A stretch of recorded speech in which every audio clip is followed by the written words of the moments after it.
pessoal, sejam bem-vindos a mais uma sessão do Vendas B2B Summit. Estamos aqui de novo com esse monstro, Diego Gomes, grande referência do nosso mercado, para falar um pouquinho sobre vendas, sobre o desafio de vendas em SaaS. Diego, muitíssimo obrigado por tirar um pouquinho do seu tempo aí para compartilhar um pouquinho das experiências com a nossa audiência aqui. Sempre um prazerzaço bater esse papo contigo.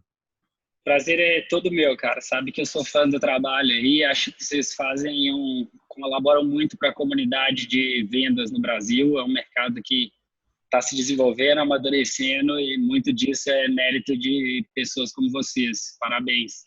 Valeu, Diego. Para quem, se é que tem alguém na nossa audiência que ainda não conhece o Diego é CEO, cofundador da Rock Content. Conta rapidamente aí um pouquinho aí do que você tem feito para a galera que não te conhece ainda, Diego.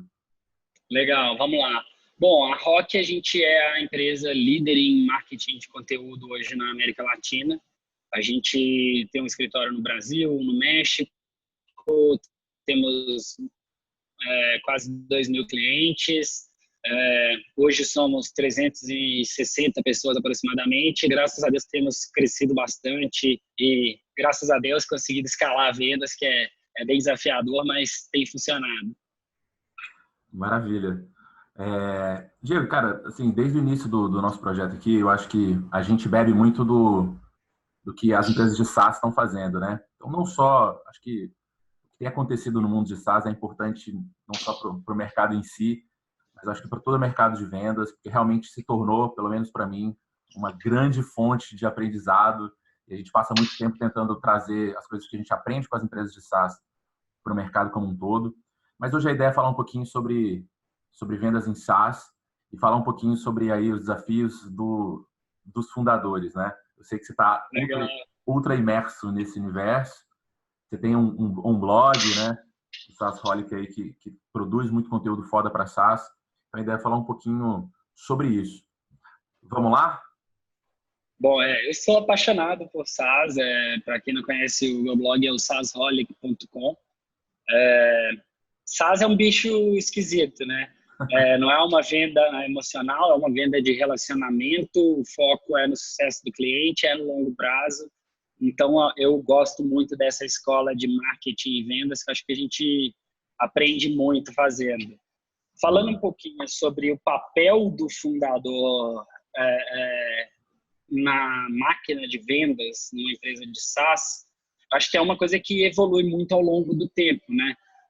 Depende em que momento do ciclo de vida que você está da sua empresa e você tem que, como fundador, você é obrigado a aprender a vender, você não tem escolha, porém, a máquina de vendas não pode depender de você, porque se depender, não é uma máquina, é um negócio que não vai escalar tanto quanto gostaria. Bom, posso contar um pouquinho da minha experiência ao longo dos anos, como é que foi mudando os diferentes papéis. Como é que você quer começar? Vamos lá, vamos começar do início, né? Eu acho que eu recebo muitas dúvidas, converso com muita gente que estão começando empresas de SaaS e vem aquela dúvida de qual que é o papel do fundador na estruturação desse primeiro processo de vendas, né? Qual que é o papel do fundador nos primeiros... Comecinho, eu tô montando meu negócio SaaS. Eu tenho uma boa notícia e uma má notícia nesse momento aí. Diga. A boa notícia é a seguinte, você montou a empresa, você acredita no produto, você sabe que aquilo resolve um problema. Então, como fundador, é muito fácil vender. Você não estaria apostando a sua carreira, a sua vida naquilo se você não acreditasse no problema que você resolve. Founder, ela tende a ser mais fácil e você vai ficar frustrado porque outros caras não têm o mesmo entusiasmo, a mesma paixão, a mesma fé no produto que você tem. A boa notícia é que naturalmente você vai conseguir vender, as pessoas vão acreditar, vão ter convicção, você deu a sua palavra, o cara acredita, porque você não estaria apostando a sua vida naquilo. A má notícia é que isso não escala. Não tem como você se clonar e ter 100 fundadores vendendo. Então, eu diria o seguinte, tem o primeiro momento da estruturação da máquina de vendas como fundador, liga para todo mundo, estrutura discurso, estrutura mensagem, cria uma hipótese de processo comercial e venda. Se você não estiver vendendo você mesmo, acho que um erro bem comum é: vou contratar um vendedor e ele se vire, eu vou ficar fazendo produto. Quase sempre que eu vejo isso, não funciona. Uma outra particularidade do mercado brasileiro é que, diferente do mercado internacional, que tem muitos VPs de vendas for hire disponíveis, você pode contratar o cara. No Brasil é muito raro você ter um cara maduro, ou esse cara está ganhando grana demais, você não consegue bancar, ou você não acha, supondo que você tenha grana. Então, você vai ter que aprender a vender, você vai ter que pensar no discurso, na mensagem, etc. Só que vai bater um cap. E você vai conseguir fechar, dependendo do ticket, 4, 10 clientes por mês, e você bateu a sua capacidade máxima. O que você tem que fazer nesse momento é: como que eu saio desse processo, mas eu consigo escalar o meu entusiasmo, a minha paixão, eu consigo dar clareza para as pessoas de quais problemas a gente resolve. E aí é hora de sair, esqueci vendas um pouquinho e vou montar o meu protótipo de processo, porque vender como fundador não escala, você não segue processo, você está vendendo muito, o cara está comprando você e não a sua empresa. Então você precisa desassociar, não no sentido negativo, você sempre quer botar a cara porque você acredita, você sempre quer estar na frente. Mas você precisa desassociar a sua pessoa do processo comercial. Fala: olha, o meu processo é esse, eu preciso que você faça isso, depois isso e depois isso. Os problemas que a gente resolve são esses, os clientes que a gente atende melhor são esses. E aí, nesse momento, um erro muito grave que eu cometi muito, acho que muita gente comete, na minha opinião, é você assumir o deal. E o cara está tentando aprender, e aí você entra e faz a venda para ele. Isso não escala, e às vezes a gente precisa daquele cliente ali no 5º mês de empresa para fechar a conta. A gente se sabota, pode até ajudar no curto prazo, mas não funciona. Então aí o papel vira muito mais de liderar, acompanhar e monitorar o processo sem estragá-lo. Então, você tem que estar olhando muito mais indicadores, dando coaching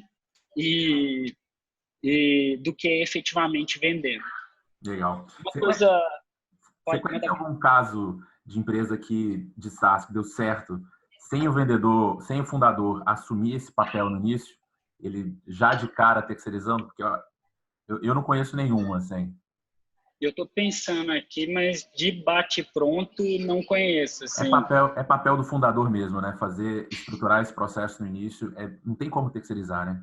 E no início não tem processo ainda. Assim, você está validando, o produto não está maduro. Então, o que as pessoas estão comprando, de certa forma, eles estão te dando um voto de confiança que você consegue resolver o problema deles.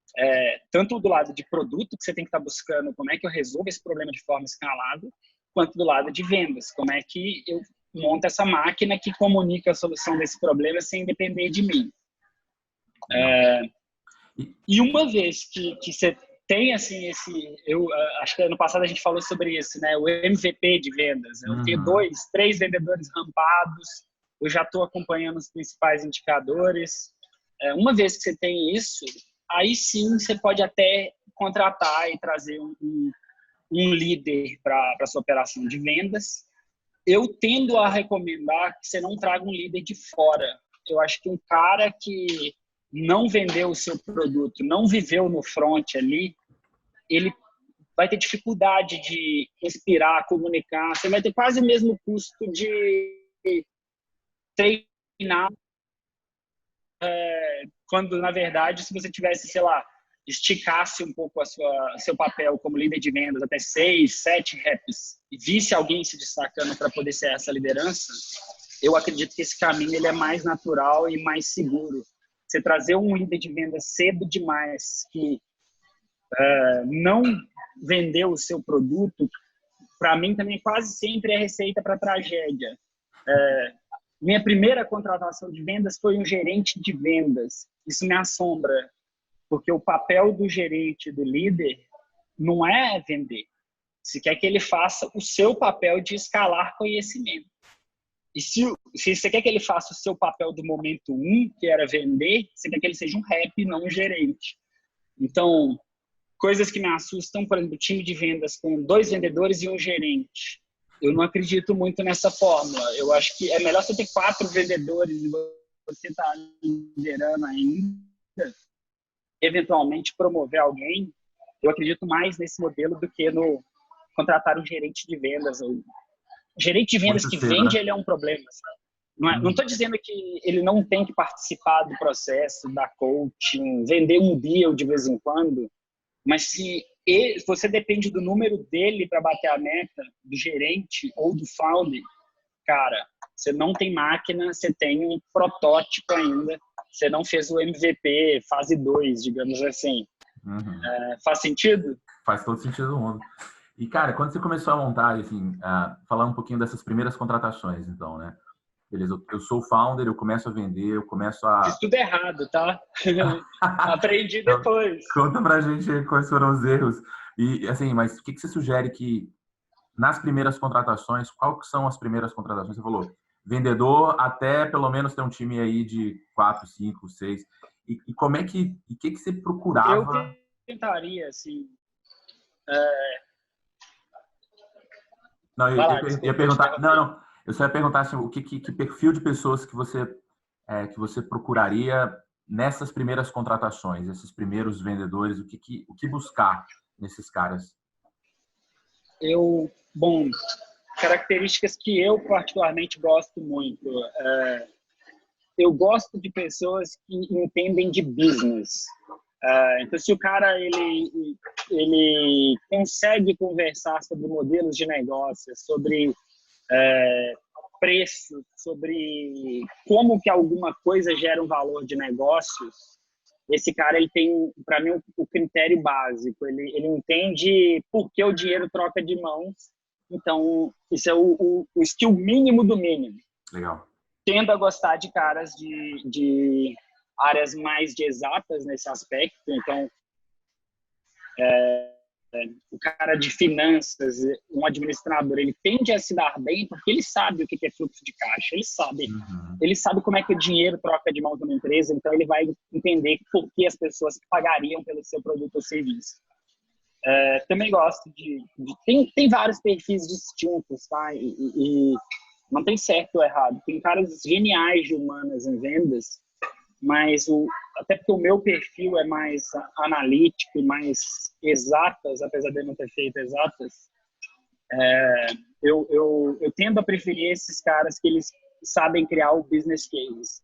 Acho que uma outra coisa que é essencial é coachability. O cara ele tem que ouvir feedback, reagir, você tem que testar isso no processo de entrevista. E cultura de aprendizado. Ainda mais em SaaS e early stage, o seu produto muda toda semana, o seu perfil de cliente muda todo quarto, o seu ticket muda todo ano. Se esse cara não tem um perfil adaptável, ele vai patinar. E acho que um último ponto que às vezes as pessoas esquecem também é a energia, cara. Assim, eu acredito muito que para ter sucesso em venda você tem que ter tesão naquele negócio. Você tem que falar, putz, agora eu vou lá e gostar da adrenalina e gostar de fechar, e gostar de negociar, e gostar de ouvir. Não é um skill que é óbvio. Às vezes tem um cara que ele sei lá, ele tem uma energia menor, mas ele é muito técnico e muito bom. Mas, em linhas gerais, eu busco caras mais energéticos. Boa. Esses são as características que hoje na Rock vocês buscam. Tem alguma característica, assim, eu acho que eu já ouvi o Matt falando um pouquinho sobre isso, de ter feito, ter participado de empresa júnior, ou ter de diversas faculdades, assim. Como é que foi a experiência aí na Rock? Como é que hoje é o perfil do vendedor ideal da Rock, assim? A gente gosta de accomplishment. Eu fiz uma coisa X que quase ninguém mais fez. E pode ser fui o campeão de xadrez da faculdade, era o maior vendedor de rações de animais de uma rede de não sei quantas lojas. Ou a gente gosta muito de accomplishment, não necessariamente na área comercial. Uhum. Accomplishment pode ser: eu montei a empresa júnior da faculdade. Que vender é, de certa forma, empreender. Assim. É uma área que você corre um risco muito maior do que em outras áreas, mas você também colhe ganhos desproporcionais. Então, eu busco esse perfil de pessoas que querem ter essas conquistas. Boa. Você comentou que ano passado a gente falou um pouquinho sobre MVP de vendas, né? Pois para a galera procura esse conteúdo que foi fantástico.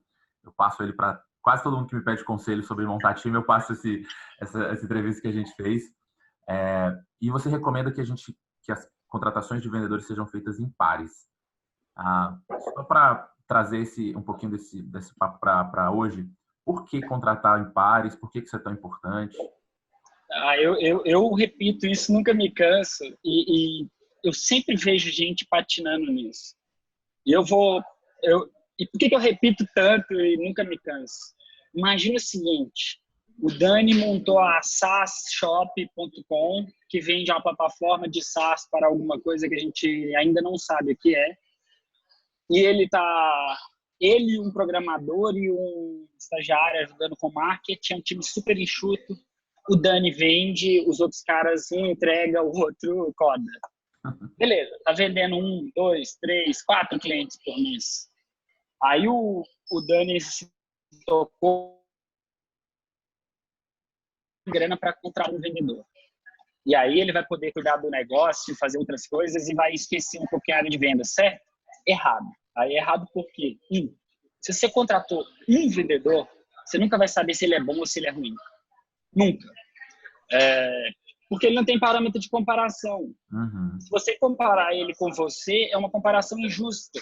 Ele não tem o contexto, os anos de experiência, ele não dorme e acorda pensando no SaaS Shop e o que o Dani apostou a vida dele nisso.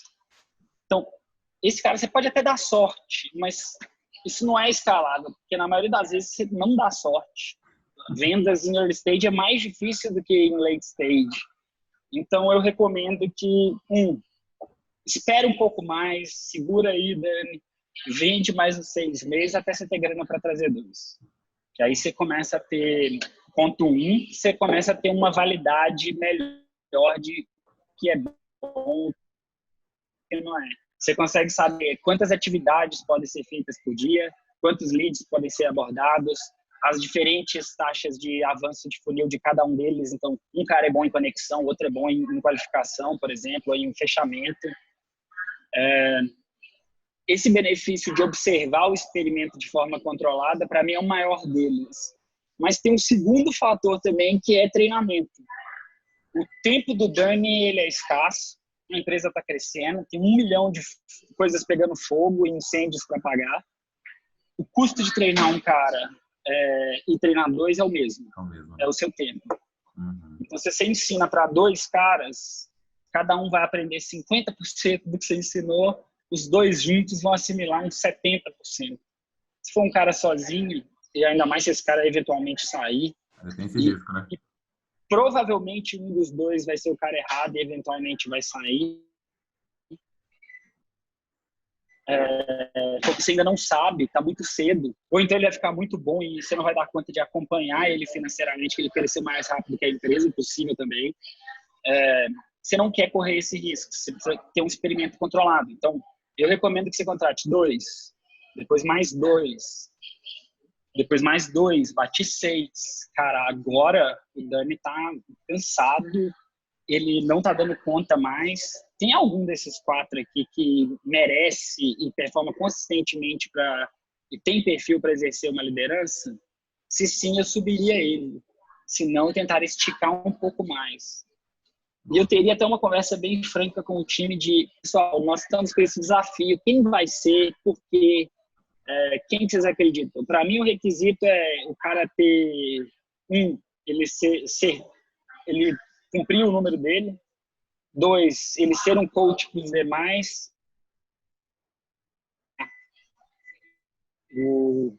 Eventualmente o resto ele aprende, mas se ele sabe vender, ensinar, aprender a monitorar, acompanhar métricas, usar CRM, isso tudo vem mais fácil depois. O difícil é aprender a vender dentro de um processo e aprender a ensinar dentro daquele processo. Maravilha. E, Diego, cara, outra dúvida que também surge muito aqui, o pessoal me pergunta muito, é sobre remuneração de vendedor, né? Eu sei que, acho que você já teve vários aprendizados aí, coisas positivas e negativas aconteceram. Hoje, quais são as principais dicas que você dá para o pessoal quando vai falar de salário, de comissionamento, proporção, quais métricas você leva em consideração? Como é que funciona hoje na Rock? Eu imagino que deve ser aí um apanhado que você aprendeu nesses últimos anos. Algumas recomendações gerais que eu dou, assim. A primeira delas é gratificação imediata. Especialmente em startup, que você tem que ser rápido e aprender rápido. É muito melhor, por exemplo, você pagar a comissão na primeira mensalidade do que parcelado, porque a gratificação é rápida, o ciclo de vendas ele fica mais curto também. A segunda dica que eu dou, e também eu acho que pagar toda a comissão logo na primeira mensalidade. Eu acredito muito nisso e meu ciclo de venda, a previsibilidade, tudo melhorou quando eu mudei para esse modelo aqui na Rock. Antes a gente pagava parcelado ao longo do contrato. Isso pode funcionar para empresas muito maduras e talvez para uma SAP, para uma Oracle, para as grandes empresas. Esse modelo ele é ótimo, mas para empresas menores que ainda tem uma luta ali, você precisa aprender rápido, você está fora. Eu não acredito nesse modelo. Eu tentei começar com esse modelo e não funcionou, não foi legal.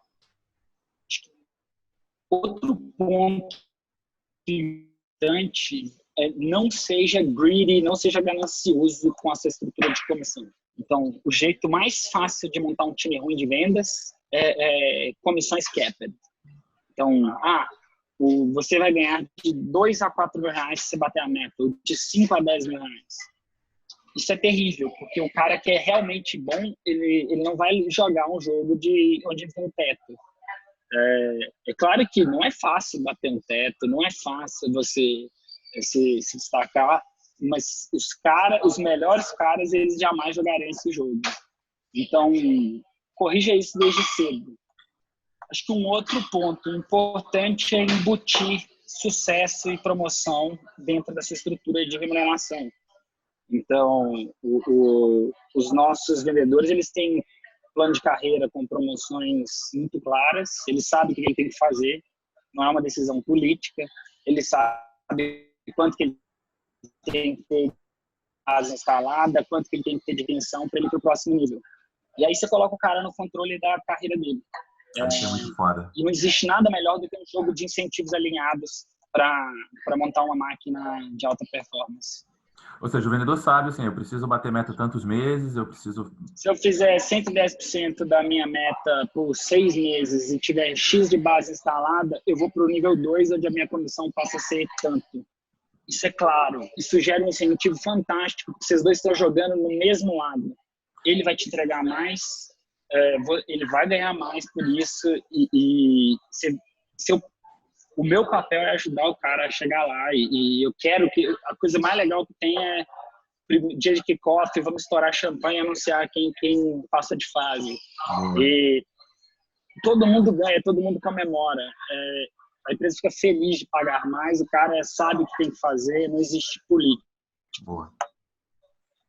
E vocês também utilizam métricas de sucesso? Acho que você chegou a mencionar alguma coisa.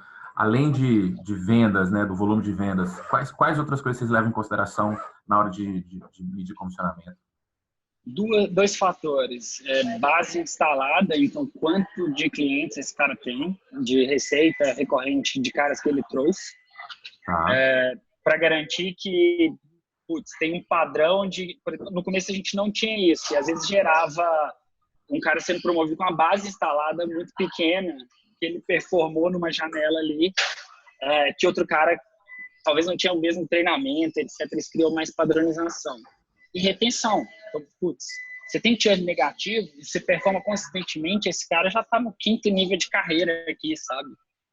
Você tem um churn alto ainda, cara, o primeiro passo é vender para o cliente certo. Se você vende para o cliente errado, você está ficando frustrado, seu cliente está ficando frustrado. Luz, luz, luz. Então, a gente tem que educar todo mundo sobre a importância de criar win-win-win, sabe? Eu ganho, você ganha, o cliente ganha.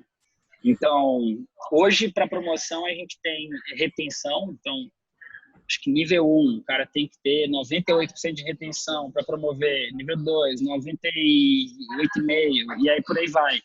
E aí, as pessoas vão vendendo para clientes melhores, vão trabalhando objeções melhor. Tudo se desenvolve. Porque, geralmente, a carreira de vendas, ela se dá assim. Aprendi a vender e fechar. Vendo pra caramba, retenção terrível. E aí, o perigo é se você continuar reforçando esse incentivo de venda pra caramba, sem trabalhar o outro lado, você vai criar um negócio que não é escalável e sustentável. Então, o próximo passo é, cara, você aprendeu a vender agora. Aprende a vender pro cara certo. Um investimento muito poderoso. Tem que vender com responsabilidade. E a gente fala isso desde o dia 0, mas geralmente o cara vai aprender isso lá no 3º mês. Eu cometi esse erro, fui aprender isso lá para o 7º mês. Então é algo que vem com o tempo, mas se você desenhar os incentivos corretos, você monta uma máquina bacana. Jeguinho, você falou que pagam tudo logo no 1º mês, na primeira mensalidade. Se o cara churnar muito rápido, vocês têm algum sistema de clawback? Devolve a comissão? Quanto tempo? Eu acho que não. Eu acho que não tem. A gente já teve. Eu não tenho mais certeza disso, tá, cara? Assim, o Matt, acho que ele pode te contar um pouco melhor. Mas eu tenho certeza que esse é uma questão de longo prazo. Então, para o cara crescer, ele tem que ter boa retenção para ele ser promovido. Então, o incentivo ele é mais longo prazo. Entendi. Mas confesso que eu não sei essa regra mais. Boa. Não, vou gravar com o Matt ainda, a gente esclarece com ele. Cara, e falar um pouquinho sobre onboarding e ramp-up, assim. Contrator, o cara tá vendendo, como é que a gente consegue acelerar o aprendizado dele? Como é que a gente consegue botar esse cara em condição de bater meta rápido? O que você aprendeu aí sobre onboarding e rampagem de vendedor aí? Você acha que é importante compartilhar com o pessoal? Eu acho que, você tem um processo muito claro comercial e esse processo ser focado no cliente. Não sei se você chegar aqui na Rock e perguntar para o vendedor quais são os 3 sims da Rock Content. O primeiro sim é o processo 1, segunda etapa 2 e terceira etapa 3. Todo mundo sabe, porque é um discurso focado no cliente, na dor do cliente, no problema que ele tem e na solução que a gente sabe que resolve. Se o cara falar, eu tenho dor de dente, a gente vai falar, putz, cara, isso para mim é um não, a gente não resolve dor de dente, talvez não seja legal a gente trabalhar junto. Se tem certeza que é dor de dente, não, então a gente não é dentista, por exemplo. E esse discurso, eu vejo muita gente que acha que o processo de vendas é coluna CRM. Coluna 1, conexão, qualificação, apresentação, follow-up, aí vem o pipeline da mentira algum dia, aí vem... Proposta enviada. O pipeline da mentira cheio de colunas que te iludem. Para mim, o pipeline esse cara confirmou que tem a dor, esse cara confirmou que acredita na solução e que está disposto a investir para resolvê-la, ele acredita que a Rock Content é o parceiro ideal. Isso são só 3 coisas, não são 7 etapas. É claro que em modelos de negócio mais complexos, em deals maiores, você vai ter mais etapas e não é um processo tão simples assim. Mas para quem está começando, essas 3 colunas são focadas no cliente, resolvem tudo. Você vai ter... É melhor você ter um processo que é simples e focado no cliente do que você ter um pipeline de 27 etapas que... vendas não é sobre engenharia ou ferramentas, sabe? Acho que ferramentas são essenciais, elas te ajudam na produtividade, a documentar, a aprender, a compartilhar conhecimento, metrificar. mas ela não faz a venda para você. E muita gente acha que a ferramenta diz se vai vender mais ou não. Cara, eu conheci gente que vende pra caramba e não sabe usar o CRM. Não aqui na Rock, claro. Mas vendas tem um componente mais importante, que é a psicologia do cliente. Se você entende ela e aborda de forma sistêmica, fica fácil de treinar o vendedor. Você vai ensinar para ele quais as perguntas que você usa para mapear a dor. Por que essas perguntas são relevantes para a gente? Quais são as respostas que são boas e são ruins? Quais são as perguntas que mostram que essa pessoa realmente está procurando uma solução? Quais são as respostas boas e ruins? Quais são as frases de posicionamento que eu vou usar para me posicionar como autoridade naquilo? Como que eu trabalho essas principais objeções? E aí, se você sistematiza esse conhecimento que é só seu, da sua organização, e no início só você, o founder, vai saber isso, você consegue rampar pessoas rápido. O desafio de ramp-up, ele se dá muito mais em escala do que no momento inicial, que é um time pequeno, íntimo, todo mundo compartilha. Mas acredito que você comunicou isso, reforçou o tempo inteiro. Tem aula, tem treinamento, tem material, tem documentação. Mas é uma cultura de feedback constante, one-on-one, uma cultura de vulnerabilidade. Putz, eu perdi um deal aqui por causa de uma bobagem bizarra. Vamos ouvir essa ligação? Ninguém vai ficar puto com o cara porque ele perdeu o deal. Você vai falar, cara, realmente, mas sabe onde que você perdeu? Aqui, ó, essa frase que você falou, você deu uma oportunidade. Você devia ter fechado a porta tal que você deixou aberta. A gente aqui brinca de closed doors, e tem várias portas que a gente tenta fechar no processo comercial para ter certeza que a gente só está avançando com quem é qualificado. Qualificado ele valoriza a solução que eu tenho para dar para ele, e qualificado também é o contrário. Eu consigo realmente ajudá-lo. Então, às vezes o cara tem todos os requisitos de budget, de tudo, mas ele não se encaixa no perfil de caras que eu sei que eu ajudo. Então, eu preciso falar com ele, olha, Dani, baseado na minha experiência, a sua empresa ela não está madura ainda para a gente trabalhar junto. Eu posso até te recomendar uma outra solução ou um caminho para você começar, porque se eu te falar isso agora, daqui a um ano, quando você estiver maduro, você vai me ligar de novo e a gente vai fazer negócio. E esse cuidado com a experiência, esse carinho, acho que falta muito, sabe? É uma coisa que a gente gosta muito, acho que a gente acertou aqui. Legal, ou seja, o importante mesmo é ter um processo estruturado, uma cultura de feedback. Coaching é um negócio, não cansa tanto de ver, ter trabalhado com o nosso time aqui, sempre que a gente, como que essa cultura de coach, ter coach sempre, ouvir as ligações, o feedback, ligar junto, como é que isso ajuda e acelera o aprendizado. Maravilha, show de bola. Outra coisa, vocês têm um time especializado aí, Digno? Porque eu sei que nos últimos anos, com Receita Previsível sendo traduzido aqui, todo mundo começou a dividir os times, todo mundo não, né? Mas muita gente está começando a especializar e tem muita dúvida quando que especializa, se especializa, vale a pena. Como é que é a sua experiência aí com ou sem especialização de time? Hoje a gente tem, a minha recomendação é não especialize antes de você ter o seu primeiro time maduro e performante. Considere especializar depois do segundo ano de business. Porque quando você especializa cedo demais, você gasta mais para ter um resultado pior. Essa é a minha experiência. Hoje a gente tem time especializado, funciona em alguns segmentos, outros não funciona mesmo. A gente fez vários experimentos com isso. SDR, BDR, pré-venda não é bala de prata. Não vai fazer você vender mais se você não tiver cumprido o mínimo. O mínimo é o discurso, o processo, etc. Depois que você tem isso maduro, previsível, aí considera médio. E na minha primeira experiência, deu bem errado.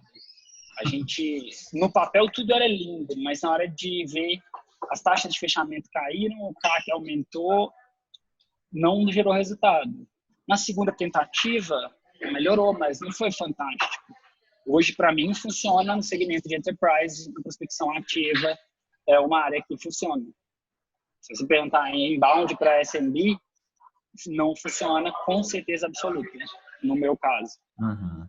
E um outro ponto é, quanto menor o seu ticket, menor a chance de dar certo. Então, se você vende um ticket de, sei lá, menos de R$500 por mês, eu não teria pré-venda de jeito nenhum, nem considera.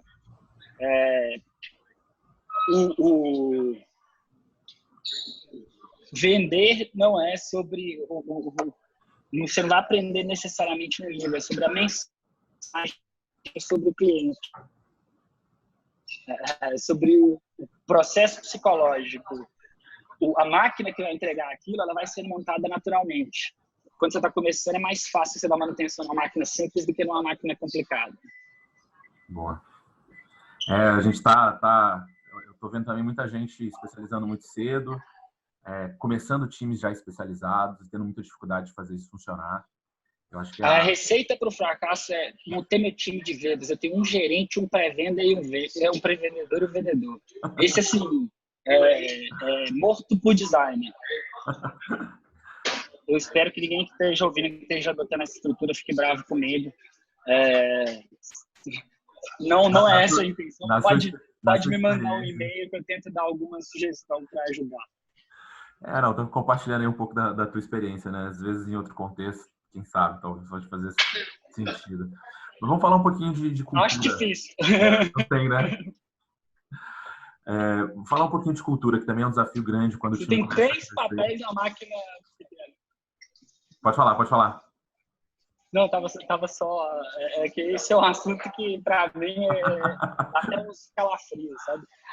Imagina um time que tem 3 posições diferentes, tem 3 pessoas, um é líder, o outro é pré-vendedor, o outro é vendedor. Corações partidos e choro. Não, beleza. Mas vamos lá, vamos falar um pouquinho sobre cultura também, que é um desafio um pouquinho mais para frente, né, para os times que já estão crescendo e passa a ser. Eu imagino que hoje deve ser uma das coisas que você deve prestar bastante atenção tendo um time grande, porque vendas é um negócio que eu não tenho certeza se foi o Roberto que me falou isso, mas talvez tenha sido, que é algo meio religioso, né? É um negócio que a gente precisa ter rituais, o pessoal precisa acreditar em algumas ideias. Como construir uma cultura de alta performance no time de vendas? Assim? O que o founder pode fazer de uma forma mais prática para construir essa cultura de alta performance? Cara, eu acredito muito, assim, a cultura de vendas é essencial. Assim, o que é uma cultura de vendas positiva? É uma cultura que todo mundo está focado em evoluir.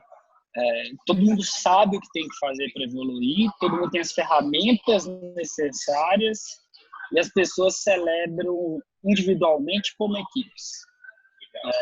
Isso envolve passa por treinamento, por plano de carreira, por cultura de feedback e coaching, por celebrações, incentivos, tem 1 milhão de fatores. Mas cultura é o que faz a mágica acontecer. Assim. Às vezes acontecem umas coisas engraçadas. Uma empresa abordou 50 vendedores meus. Quantos que eles levaram? Nenhum. Por quê? Cara, você não quer jogar num time que você acha que você vai diminuir seu nível de jogo. Você não quer...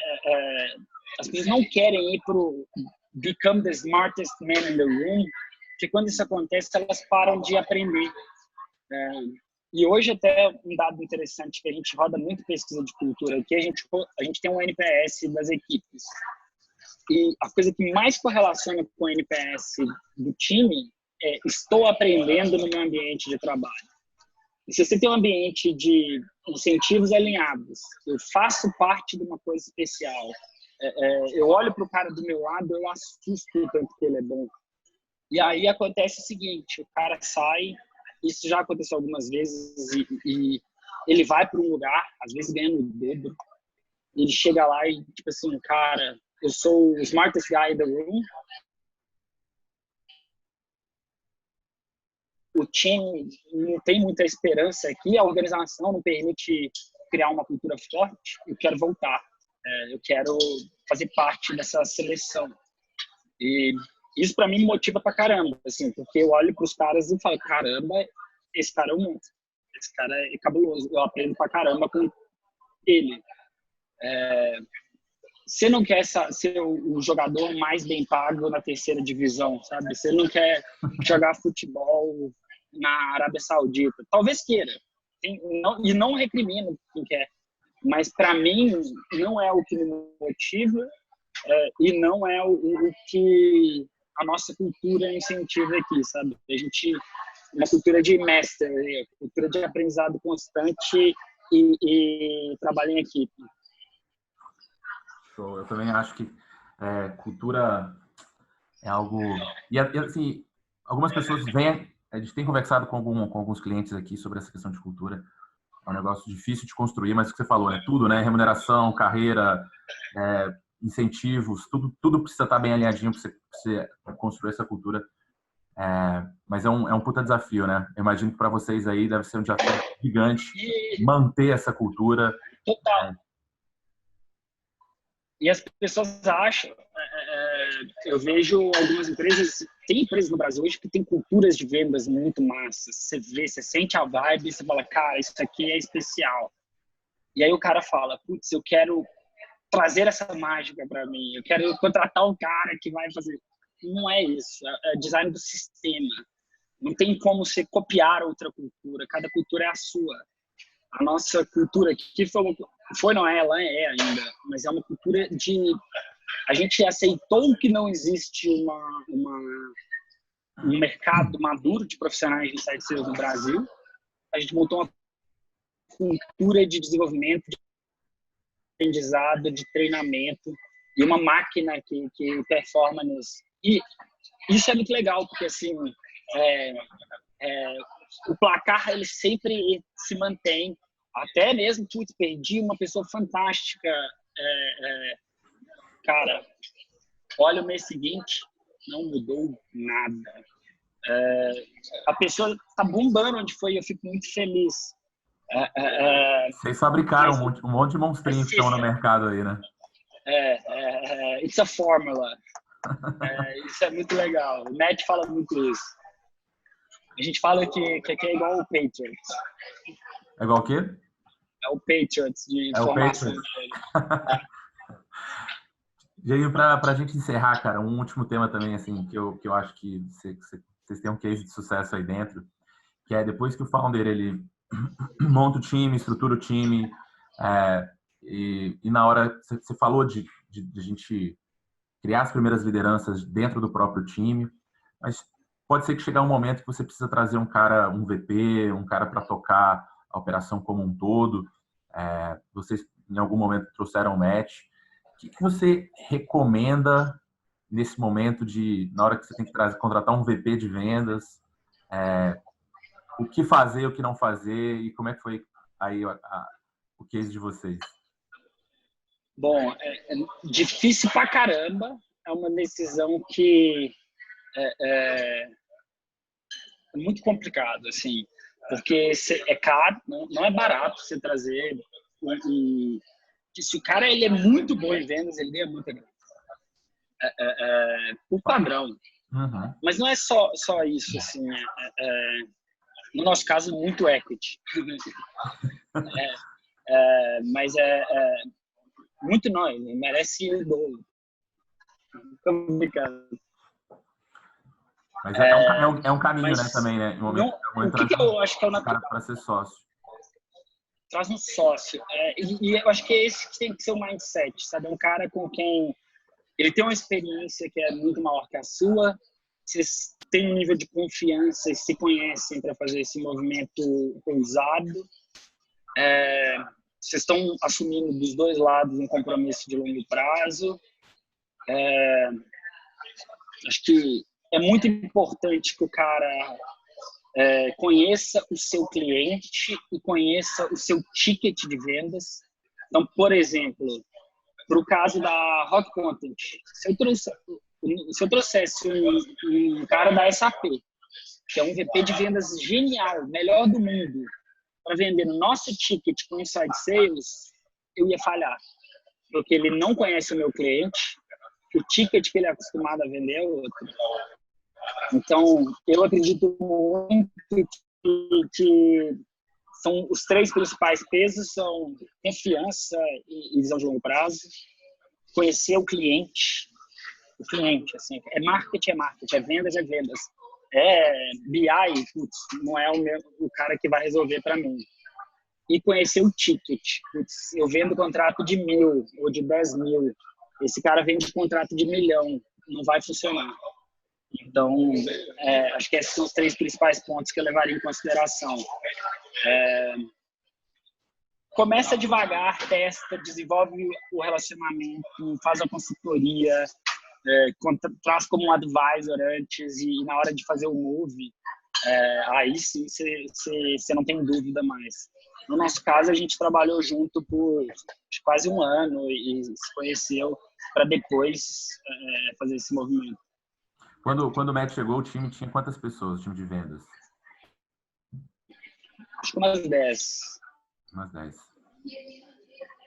Tá. E hoje, seu time está com... Boa.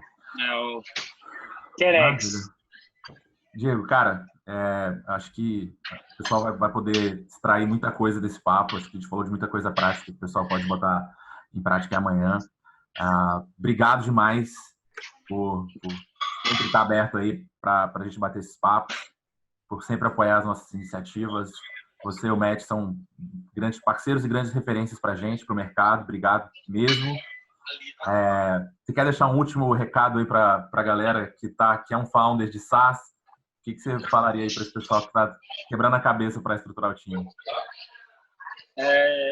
Bom, 2 recados. A gente se vê lá no evento, então eu tô lá com certeza, tô super animado. Ano passado foi super legal. Vendas YouTube Experience. E 2,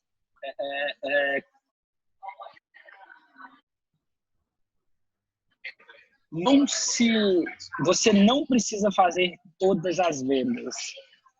É muito difícil você sair cedo assim. E tem a hora certa. Às vezes, até hoje, eu me envolvo em mais deals do que deveria, às vezes, sabe? Mas só escala quando você adquire confiança de delegar, de deixar as pessoas errarem e dar coaching, dar direção. Mas você não entra, tudo muda em alguns cenários específicos, mas se você quer estar no early stage, primeiro ano, aprende a vender, monta MVP de vendas, não se intrometa, delegue, acompanhe, monitore, mas não tente salvar todos os deals. Você aprende a vender tomando não é fazer fechando. Então, você tentar salvar todos os deals, você vai se dar mal. Acho que é isso aí. Valeu, galera. Valeu, Diego. Se alguém quiser saber mais sobre a Rock Content, quiser saber mais sobre o SaaSholic, saber mais sobre você, como é que a galera encontra vocês aí? Bom, rockcontent.com, nosso site. A gente tem um blog super legal com vários conteúdos. Tem uma parte que é muito bacana, que é o inteligência.rockcontent.com, que tem várias pesquisas de mercado que a gente faz e vários dados sobre marketing, vendas. Uma coisa que gera muito valor para quem está avaliando, mexer em máquina de marketing e vendas. Eu tenho um blog onde eu falo sobre isso também, que é saasholic.com. Se você puder, depois coloca o link para a galera. Coloca os links aqui embaixo para a galera. Valeu, pessoal. Tchau, tchau. Diego, obrigado demais, cara. Um grande abraço. Falou, Dani. Tchau, tchau.